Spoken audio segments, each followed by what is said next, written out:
Jakarta, sampah, dan banjir. Tiga kata yang menjadi buah bibir, terutama setiap musim hujan tiba. Sampah yang terbawa arus sungai kerap menjadi biang masalah, menyumbat aliran air hingga menyebabkan banjir di berbagai penjuru kota. Sungai Ciliwung memegang peran penting dalam kehidupan masyarakat Jakarta, mulai dari sebagai sumber air baku hingga pengendalian banjir. Namun, tumpukan sampah mengancam keberlanjutan fungsi krusial tersebut. Sepanjang 120 km alirannya dari Bogor hingga Jakarta, berbagai jenis sampah memenuhi. Jakarta tidak tinggal diam menghadapi persoalan ini.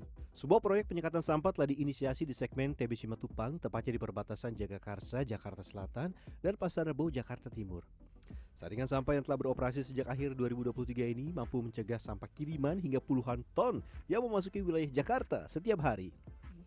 Namun, tidak semua sampah bisa langsung tertahan di penyekatan sampah TB Simatupang. Sebagian sampah di sepandan Sungai Ciliwung membutuhkan penanganan manual oleh petugas di lapangan. Aman, Bang? Oke, selamat datang pemirsa di segmen Sehari Menjadi. Kali ini agak cukup panjang ya perjalanannya. Kita akan membersihkan berbagai jenis sampah yang ada di sepanjang aliran Sungai Ciliwung yang akan masuk ke wilayah DKI Jakarta. Kita akan sekat, kita akan ambil, dan sebagian akan kita olah menjadi pupuk. Oke, kita akan mulai menelusuri sungai terlebih dahulu. Saksikan selengkapnya di segmen Sehari Menjadi kali ini. Kita siap-siap, besok kita telusur sungai. Bersama para petugas, saya menyusuri segmen pertama dari 7 segmen aliran air yang telah dipetakan hingga muara sungai. Di segmen krusial ini rawan terjadi penumpukan sampah yang jika sampai menggunung akan memicu banjir dan longsor tepian sungai.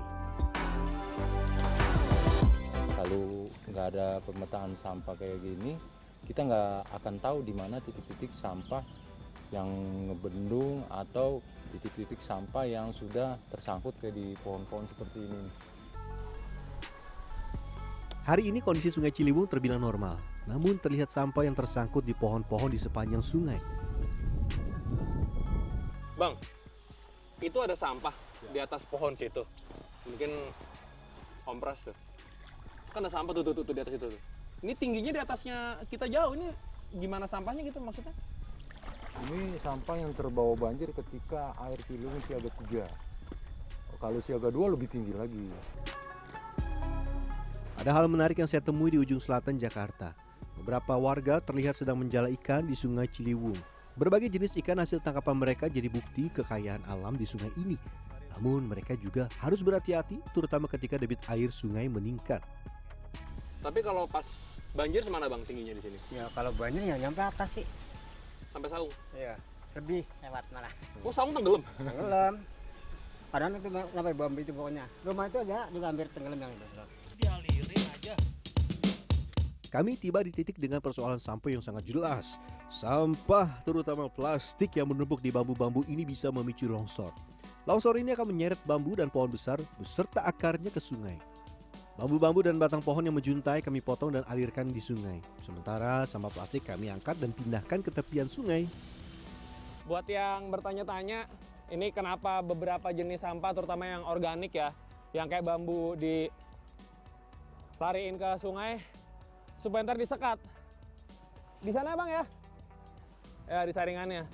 Tapi nggak semua sampah, sama-sama yang kayak gini ya ntar diangkut dari sini langsung. Cuman kalau yang organik-organik kita fokusin buat didorong, tadi diajarin gitu tadi. Di wilayah yang kami lalui, Sungai Ciliwung memiliki kedalaman bervariasi, antara 3 meter hingga 15 meter. Perbedaan kedalaman ini berpengaruh pada kecepatan aliran air dan potensi penumpukan sampah. Dan kita sudah sampai di titik utama. Selamat datang di bagian penyekatan. Ini ada 1 sekat, 2 sekat. Nah, di situ sampah-sampahnya berkumpul. Banyak banget. Dan inilah dia saringan sampah TB Simatupang. Salah satu upaya penting pemerintah Provinsi DKI Jakarta dalam mencegah banjir adalah dengan mengoperasikan penyekatan sampah di TB Simatupang selama 24 jam. 99 personel dengan dukungan 9 alat berat bekerja tanpa henti menahan bertonton sampah setiap hari. Ini kenapa harus dorong-dorong gini sih Bang? Kan ada alat berat. Ya, jadi kita manualnya dulu sementara, nanti itu yang jemput. Oh nggak nyampe? Iya. Dua lapis sekat ini bagaikan benteng yang menghadang laju sampah. Setelah sampah tertahan, giliran eskavator beraksi. Ya, sampahnya ada yang relatif kecil, tapi kalau gombolnya jadi banyak, ada juga yang gede kayak bonggol begitu. Dan buat yang bertanya-tanya gimana aromanya di sini, dahsyat, dah. Bayang ya, disekat di sini sampahnya, walaupun diangkat tiap hari tapi tetap aja aromanya itu loh. Pakai saya tadi sampai kota penutup. Ya, terus. Selain itu, keunggulan sekat ini adalah kemampuannya untuk terapung dan menyesuaikan diri dengan ketinggian air sehingga tetap efektif meski air sungai naik. Beberapa jenis sampah, terutama yang berukuran besar dan berat, jadi tantangan tersendiri. Paling sulit itu sampah yang jenis apa Bang Adit? Sampah yang jenis bambu yang masih utuh, yang sama akar-akarnya, itu paling susah. Apalagi kalau udah mau masukin ke mobil. Kadang bambu-bambu yang masih utuh itu kadang ada yang nyampe 5 meter, 10 meter. Setelah itu, truk-truk sampah ditimbang untuk mengukur berat sampah yang terkumpul. Nah, data ini digunakan untuk evaluasi dan perencanaan pengelolaan selanjutnya. Tempat ini tidak hanya menyekat tapi juga mengolah sampah di lokasi, sehingga tidak perlu dikirim ke TPA Bantar Gebang. Proses pengolahan ini menghasilkan kompos yang bermanfaat untuk menyuburkan tanah dan Refuse Derived Fuel atau RDF, sumber energi berbahan sampah. Semua sampah dicacah terlebih dahulu agar mudah diproses. Kemudian dilakukan pemilahan untuk mengambil 4 jenis material, yaitu batu, karet, kain, dan kayu yang tidak tercacah pada proses penghancuran pertama. Ini kelihatannya gampang, cuma sekedar narik. Tapi bayangin sehari berjam-jam narik kayak gini lumayan pegel juga. Ditambah kalau yang pas lagi dia kena bonggol yang lumayan besar atau batu, dia berat juga nih. Nah, buset gas metananya kencang juga. Batu tidak dipisahkan karena tidak dapat diolah menjadi kompos atau RDF. Sementara karet, kain, dan kayu dicacah ulang hingga ukuran yang tepat untuk proses pengolahan selanjutnya. Seperti plastik, sendal-sendal bekas. Nah, kalau ada batu, itu terutama. Soalnya itu kan merusak pisaunya tahan. Batu ya? Batu, iya. Material yang sudah tercacah kembali dihancurkan menjadi ukuran yang lebih kecil. Saat pengambilan sampah dengan alat berat, endapan lumpur yang terbawa bersama sampah organik dimanfaatkan. Kandungan nutrisi dalam campuran lumpur dan sampah organik mempercepat proses pengomposan dan memperkaya kualitas kompos.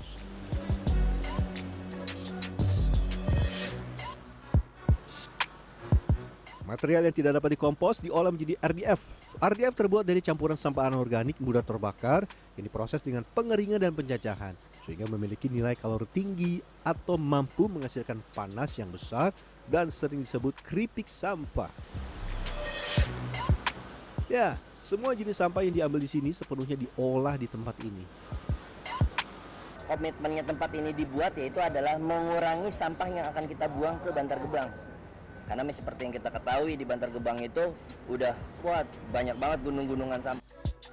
Sepanjang 2024, lebih dari 2 juta ton sampah telah diolah di sekat sampah TB Simatupang. RDF didistribusikan melalui kerjasama antara Dinas Lingkungan Hidup DKI Jakarta dan pihak ketiga. Sedangkan kompos hasil olahan sampah diberikan secara gratis kepada berbagai pihak, termasuk instansi pemerintah, instansi swasta, dan masyarakat umum. Jadi kalau kompos kita yang sebelum kita gunakan ke masyarakat di awal pembuatan kompos kita coba implementasikan di kita dulu. Kita coba di beberapa lahan kita yang gersang, kita coba tanamin dengan pohon. Alhamdulillah hasilnya bagus, pertaniannya bagus. Nah, kemudian ada beberapa dari PKK, dari TNI, banyak yang minta ke kita. Dan mereka minta kembali. Itu udah merupakan suatu indikator bahwa bagus gitu. Kalau nggak bagus pasti mereka nggak akan kembali lagi. Sebelum didistribusikan, kompos akan didiamkan selama kurang lebih 1 minggu untuk mengoptimalkan kandungan nutrisinya. Kompos warga Jakarta yang butuh kompos, silakan ke kita. Free. Kalau untuk partai besar, bersurat dulu ke dinas kami. Kalau untuk partai kecil, silakan datang. Pengelolaan sampah di TB Simatupang adalah langkah besar menuju perubahan. Teknologi modern dan kerja keras petugas menjadi fondasi. Namun perubahan sejati dimulai dari tindakan kita sendiri, menjaga kebersihan di lingkungan terkecil dan tidak membuang sampah ke sungai. Siapkah kita bertindak? Jan Fernando, Dwi Prasetyo, Jakarta.